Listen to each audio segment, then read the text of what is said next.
What's up everybody, and welcome to the channel. In today's video, we're checking out this really nice spec 2026 Toyota 4Runner. This one is the limited four-wheel drive, finished off in Heritage Blue. MSRP is $64,200. Now personally, this is the one that I would buy. I love the exterior, love the interior. Do you think Toyota did a good job on the all-new generation for the 4Runner? This is a really iconic SUV. People absolutely love the old school body on frame design, but they've made obviously some changes for the new gen. So let me know your thoughts down below. So underneath the hood, this one's gonna get the iForce Max, which is the 2.4 liter inline 4-cylinder turbocharged engine. However, we have the hybrid system. So this in total makes about 326 horsepower with 465 pound-feet of torque. We also have an 8-speed automatic transmission, curb weight's around 4,900 pounds. You're gonna expect 22 miles per gallon in the city with 24 out on the highway, and that's all gonna be running on a 19-gallon fuel tank. It can also tow about 6,000 pounds, and it does it very well. So you have these nice LED headlights. It says 4Runner in it. Got this nice design, dark housing. I really like the satin silver trim. I know not everybody these days especially likes any chrome or anything like that, and I agree with that. However, given it's a satin silver, I think it looks really good, especially on a limited with this color. We have a safety sensor, forward camera, forward parking sensors, some gloss black, LED lights, and then we have recovery hooks down below. Really bold style comparing it to the last generation. However, you can still see the 4Runner in it. So they really didn't change it in a drastic way. It shares all the lines and the character of the old one as well. Got these really nice body lines in the hood, iForce Max badge, and then I like the wide fender arches. Looks really nice. There's a functional air inlet right here. Really love these 20-inch wheels. Dual tone color, multi-spoke look, all body color fender flares. Got a nice little side step on it, which personally I would take them off. They actually hit my legs. It's not that tall of a vehicle to really need them, but again, that's just an option. We have the limited name, some sharp lines throughout the lower section, body colored handles and mirror caps. Got your camera and turn signal, then a little bit of black trim throughout the side, and a nice set of silver roof rails. These are functional as well. You can put crossbars on them if needed. Got the sunroof as well, and then side profile still looks like a 4Runner. So again, they didn't really change the overall DNA of this SUV. One of my favorite features is the way this glass curves upwards, just like older school 4Runners. So again, kind of adds some heritage to it. Got those nice rear fenders, these 3D looking taillights, and then we have the Toyota name, 4Runner written out in the silver. We got the logos, satin silver down here. Got your trailer hitch receiver as well. And then something I love, which everyone loves about a 4Runner, pressing these buttons, we can easily slide this down. So it gives you really good access into the cargo space. You can also use them to lock or unlock the vehicle. Got an integrated spoiler up as well, and we even have an integrated wiper blade. From here, just pressing that button, we can open up the tailgate. Now, as far as cargo volume, because it's a hybrid, you have this massive bump, which is a little bit of a downfall, but the overall cargo volume in this is going to be about 48 cubic feet with the seats up, and closer to 90 once you fold it all down. You have a sub back here for the JBL audio, all sorts of extra storage on the left side, and I like how we have cargo down here as well. So that's a pretty cool design.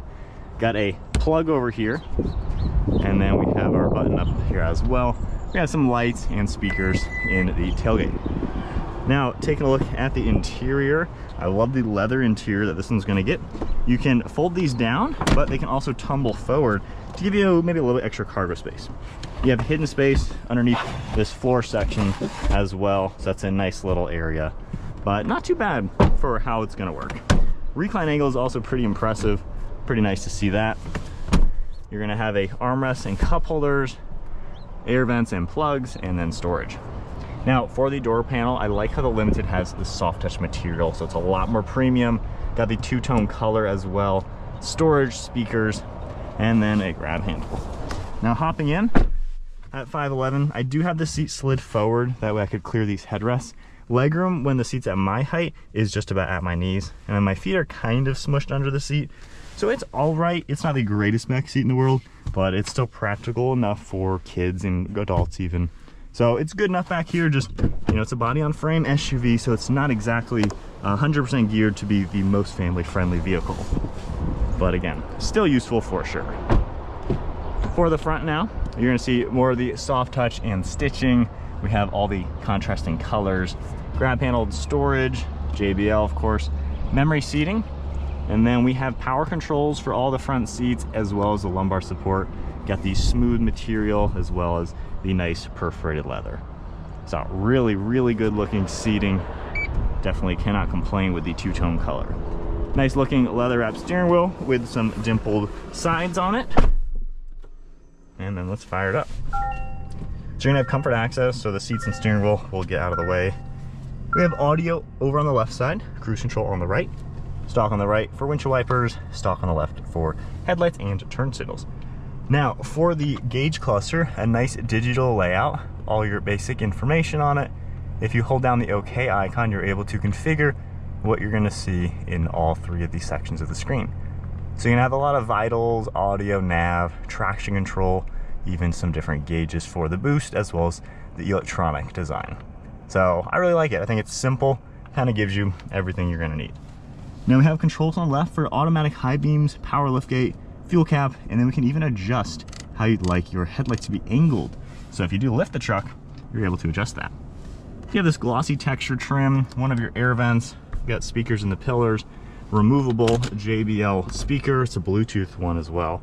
So great for camping, golfing, going out on the lake, whatever you need, you have a speaker you can always take. Got more of this texture as well as some good storage, and then a lot of space in here. Once again, I love just the brown. I think it looks really cool in this interior. Multimedia screen, what we've seen on several Toyotas for the last several years. Not really that much actually to go through on this exact screen. CarPlay looks great being full screen. It'll look really nice once you set that up. I hope they put the new RAV4's multimedia in here because that looks really good. In reverse, you got a really good backup camera though. Super HD, nice design, as well as just a large screen as well with everything. And then we also have a shortcut to the camera right here for a 360 look. You're gonna see climate controls, large dials as well. We have more ventilation, heated steering wheel, heated seats and vented seats, and then all these toggles for zone, fan speed as well. You have plugs and storage, wireless phone charging, nice grab handle, and then this is a four-wheel drive vehicle, so it's got a full-time system with low as well. And then we have several different street driving modes. So this spec isn't really an off-road focused one. This is more of a good street one. Also would be a really great tow vehicle for recreation like boats or utility trailer. Got that tow and haul mode as well. Storage, and then storage down here. More of this nice leather material with contrast stitching. And then when let's look at the interior, this is my spec for sure. Manual sunshade, all those controls, power sliding rear glass, and a good size sunglass holder. Garage door buttons underneath the mirror as well. Just a really nice layout. All right, so setting off now in the 2026 Toyota 4Runner Limited. So first and foremost, this is a body on frame SUV. So it definitely is a bit more rugged than the crossovers that might be in this segment.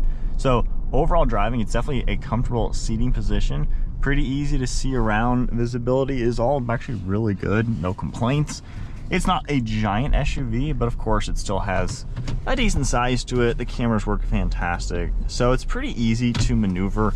I just love those cameras. So 3-point turn, I am gonna hit the gravel a little bit. So again, it's not a small car. With that said, accelerating in comfort mode, man, you have that EV power that hits super quickly and instantly. You have a lot of it. The turbo power in the engine itself. You have a lot of power in this to where this thing moves. It is so quick and light on its toes. It is really an impressive engine. Overall, it's pretty smooth too. Even just cruising, if you give it a little bit of throttle, it's pretty effortless to do its acceleration, especially when you dial up the different drive modes. Sport Plus, you can hear some of the piped in audio for the engine, so you can hear a little bit of that. It gives it a bit more beefy tone, but it's definitely a lot more responsive in the Sport Plus mode. Go back into comfort mode now. Overall, honestly, it's a pretty comfortable SUV to get used to. Suspension is very forgiving. It feels tough. That's something that I love about a 4Runner. Maybe a Honda Passport is something you're cross-shopping this with. I started liking the Honda Passport a bit more, and then I drove the 4Runners a bit more once again. This thing is just so cool. It is a way tougher vehicle. It just feels awesome to drive. You really feel like you're in command of something that has some power and capabilities. I like the overall seating position. These seats are very padded with the memory seating and everything. I mean, I just get so comfortable in here. And everything you touch is really nice. The steering wheel feels great. I love these soft touch materials all throughout the door. Armrests are comfortable. It's also really quiet in here. We're on a bad road. You know, I was filming some other cars on this road yesterday, and this is comfortable and quiet, especially comparing it to, you know, some competitor vehicles. It absorbs bump swells. It's very smooth to drive. For being, again, a 4Runner, which they're a little rough around the edges, which this still is compared to some crossovers, but this is a very smooth driving SUV that, you know, at this trim level, particularly over any of the TRDs or a base model or any of these standard 4-cylinders, I think it really just drives quite nice. This is the one I would get, especially since I'm not really gonna go off-roading, but this could tow a trailer, tow a boat, fit the family good enough. You know, the back seats they're decent, but not the greatest, of course. But I don't know, this kind of just gives you everything. And I think the driving characteristics when you get behind the wheel of one of these, that's where you're going to be sold. The old 4Runner, now I've had 20 years of experience with 4Runners. I grew up with them from an 07 to a 16, and maybe one of these will come to the garage one day. But I grew up with the 4Runners. Things I didn't like is just the brake dive, the handling, sluggish V6. This thing has the power. And when you're turning and decelerating, the brake dive is nowhere near the old one. I mean, you barely see that front end dipping. The old one, you are all over the place. If you're in the back seat, you're gonna get car sick. So this handles significantly better than the old one ever did. The power is more than it ever had. And honestly, off-roading and towing is significantly better. This is just so much better than the old one. And the interior, especially in this trim level, I think is a lot nicer too. A little bit of hard plastics, which I'm not the biggest fan of. I wish the dash was soft touch, but overall this interior is a fantastic place to be. And I think most people are gonna really enjoy driving this, especially if you're coming from an old 4Runner.